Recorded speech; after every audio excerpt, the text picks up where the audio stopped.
പിന്നെ എല്ലാ കൂട്ടുകാർക്കും നമസ്കാരം. ഇന്നത്തെ നമ്മുടെ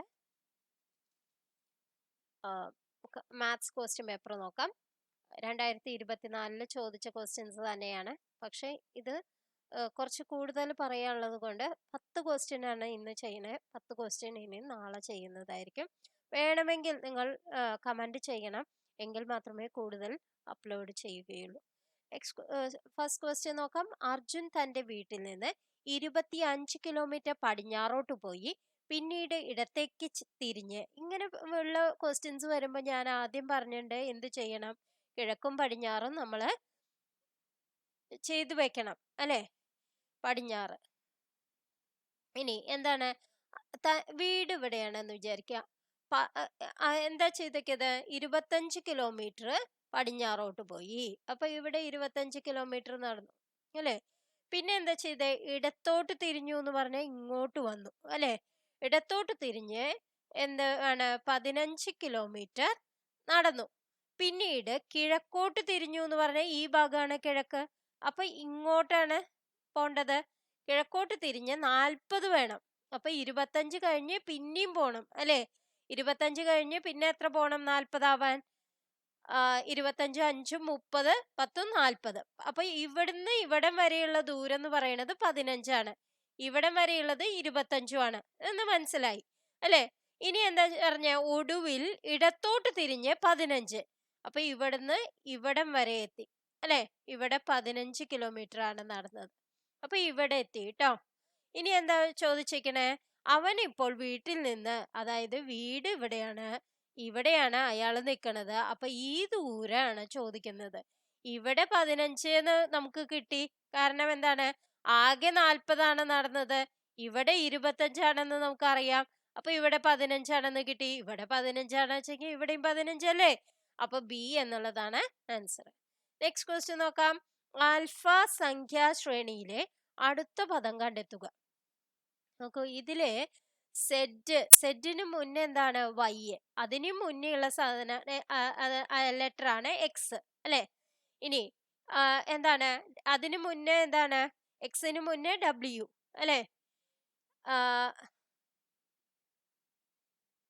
അതെ, എക്സിന് മുന്നേ ഡബ്ല്യു അല്ലെ. അതിനു മുന്നെയാണ് വി.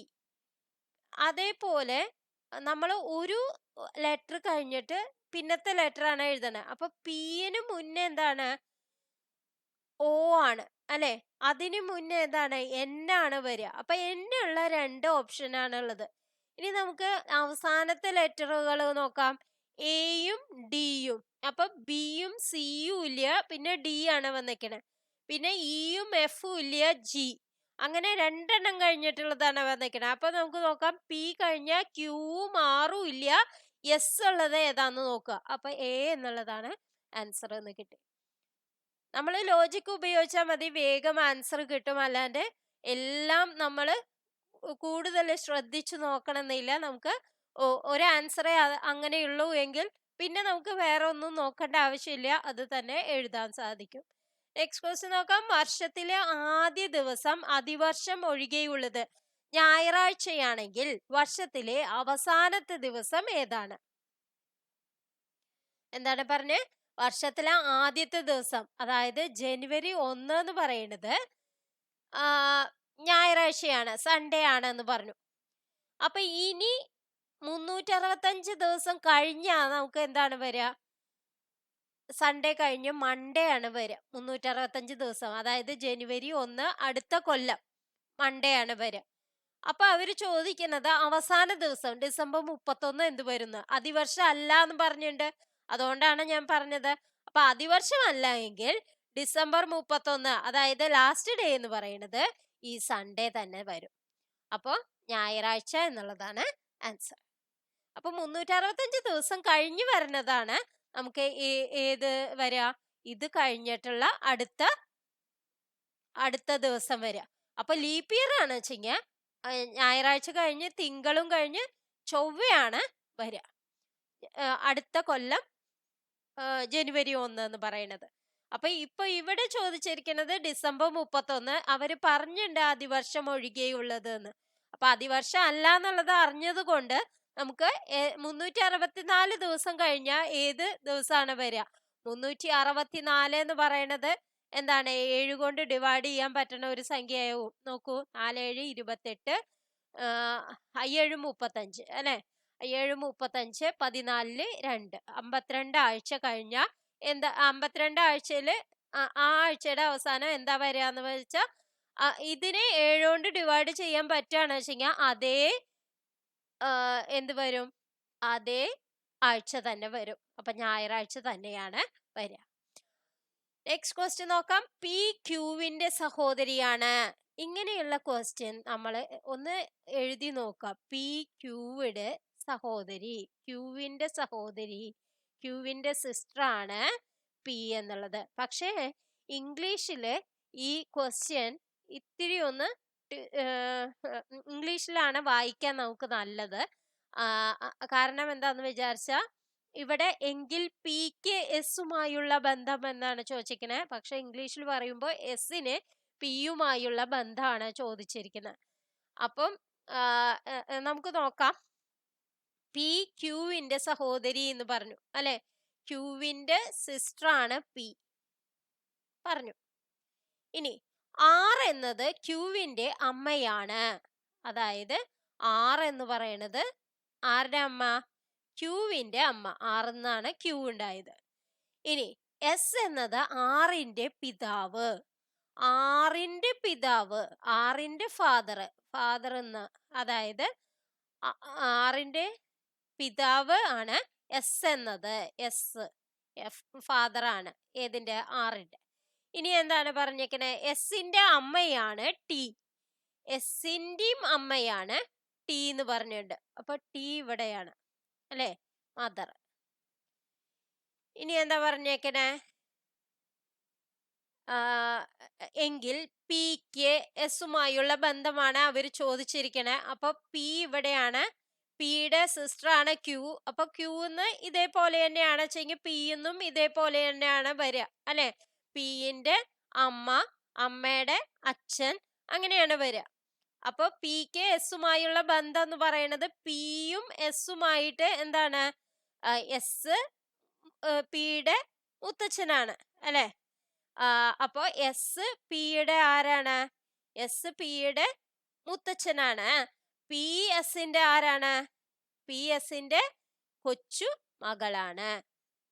അപ്പൊ ഡി എന്നുള്ളതാണ് ആൻസർ ആയിട്ട് വരിക. നെക്സ്റ്റ് ക്വസ്റ്റ്യൻ നോക്കാം. ഒരു പരീക്ഷയിൽ 40% വിദ്യാർത്ഥികൾ ഇംഗ്ലീഷിലും 53% പേർ ഗണിതത്തിലും പരാജയപ്പെട്ടു. 2 വിഷയങ്ങളും 15% തോറ്റാൽ 2 വിഷയങ്ങളിലും വിജയിച്ചവരുടെ ശതമാനം എത്ര? ഞാൻ നോക്കാം. എന്താണ്?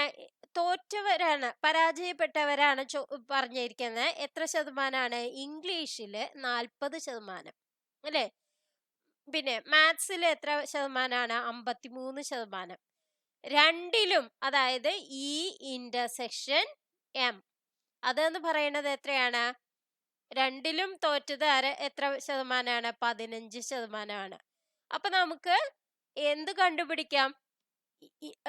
ഓരോന്നിലോ ഏതിലെങ്കിലും ഒന്നിൽ ജയിച്ചവരെ നമുക്ക് കണക്കാക്കാം. ഇ യൂണിയൻ ബി എന്ന് പറയുന്നത് E plus M plus E intersection minus E intersection M ആണ്. അതായത് 40 പ്ലസ് 53 മൈനസ് 15. അതായത് ഏതിലെങ്കിലും ഒന്നിൽ തോറ്റവരെ എന്നുള്ള അർത്ഥമാണ്. അപ്പം 40ഉം 53 എത്രയാണ്?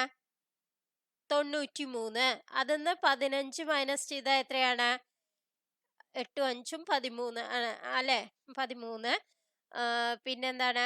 ഇവിടെ 7 വരും. 78. അപ്പൊ 78% എന്ത്? ഏതെങ്കിലും ഒന്നില് തോറ്റവര് അല്ലെ? 2 വിഷയങ്ങളിലും വിജയിച്ചവരുടെ ശതമാനമാണ് ചോദിക്കുന്നത്. അപ്പൊ 2 വിഷയങ്ങളിലും വിജയിച്ചവരെന്ന് പറഞ്ഞാൽ 100ന്ന് ഇത് മൈനസ് ചെയ്തതാവില്ലേ? അതെ, 100ന്ന് ഈ 78% മൈനസ് ചെയ്താൽ എത്ര വരും? 22%. അത്രയും പേരാണ്. ഈ 22% 2 വിഷയങ്ങളിലും വിജയിച്ചവരുടെ ശതമാനം. നെക്സ്റ്റ് ക്വസ്റ്റ്യൻ നോക്കാം. ചുവപ്പ് 12. നീല 20. ഇത് ഇംഗ്ലീഷിൽ നോക്കുകയാണ് നല്ലത്. ചുവപ്പ് റെഡ് അല്ലെ, blue violet sorry magenta.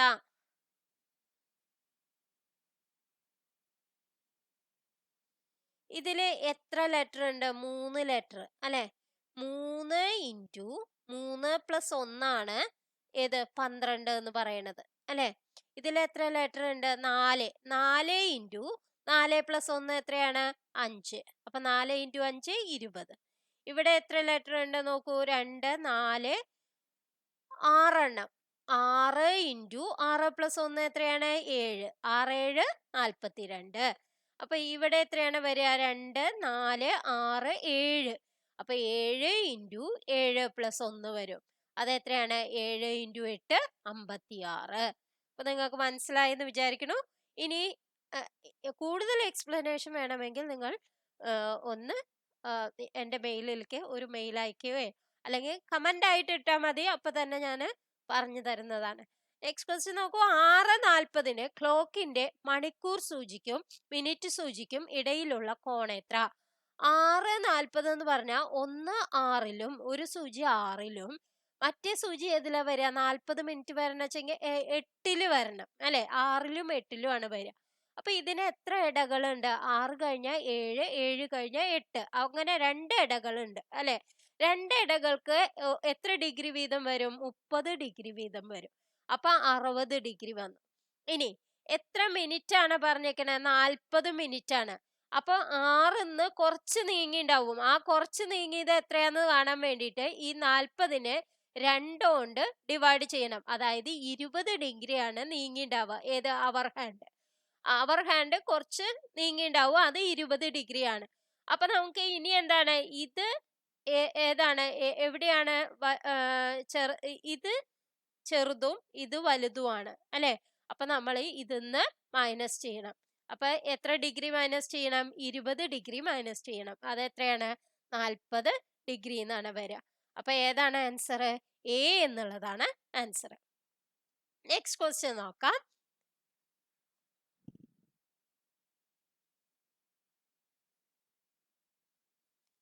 AM ശരിയായി സജ്ജീകരിച്ചിരിക്കുന്ന ഒരു വാച്ച് ഓരോ 30 മിനിറ്റിലും 2 മിനിറ്റ് വീതം കൂടുതൽ കാണിക്കുന്നു.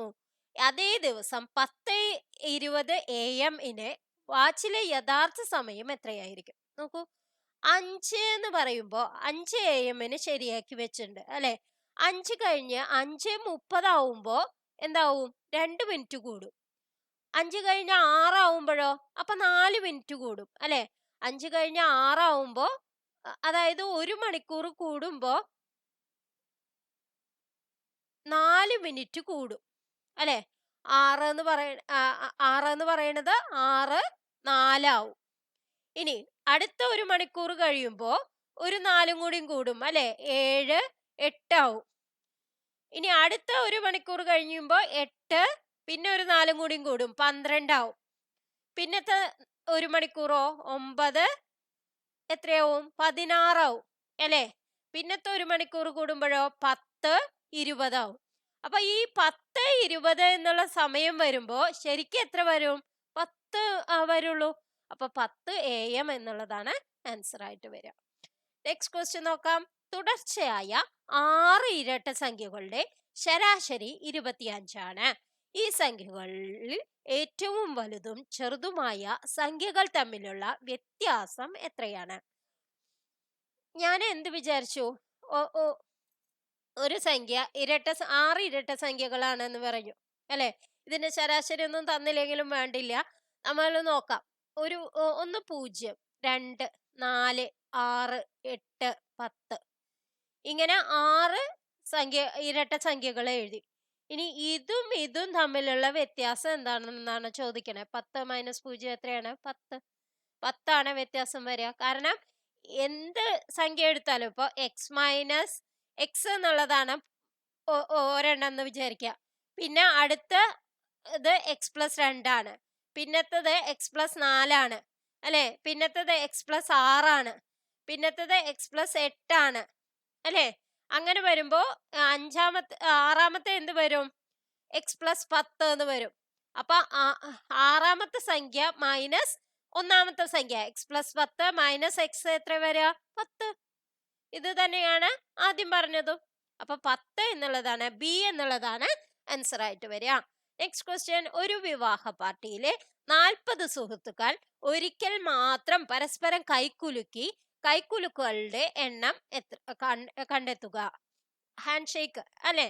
ഹാൻഡ് ഷേക്കിന്റെ കണക്കില് നമുക്ക് ഒരു വാക്യമുണ്ട്, n×n-1/2 ചെയ്താൽ മതി. n എന്ന് പറയുന്നത് എത്ര ആൾക്കാരുണ്ട്, അപ്പൊ 40 ഇൻറ്റു 40 മൈനസ് 1 എത്രയാണ്? 39 ബൈ 2 എത്രയാണ്? അപ്പൊ ഇവിടെ 20 വരും അല്ലെ? 39 ഇൻറ്റു 2 എത്രയാണ്? 20 18, ബാക്കി 1 23 6 1 7, പിന്നെ ഒരു 0 ചേർക്കണം. അപ്പൊ 780 എന്നുള്ളതാണ് ആൻസർ. ഇനി ഇതിന്റെ കൂടുതൽ ക്വസ്റ്റ്യൻസ് വേണമെങ്കിൽ നിങ്ങൾ കമന്റ് ചെയ്യുക. Thank you for watching.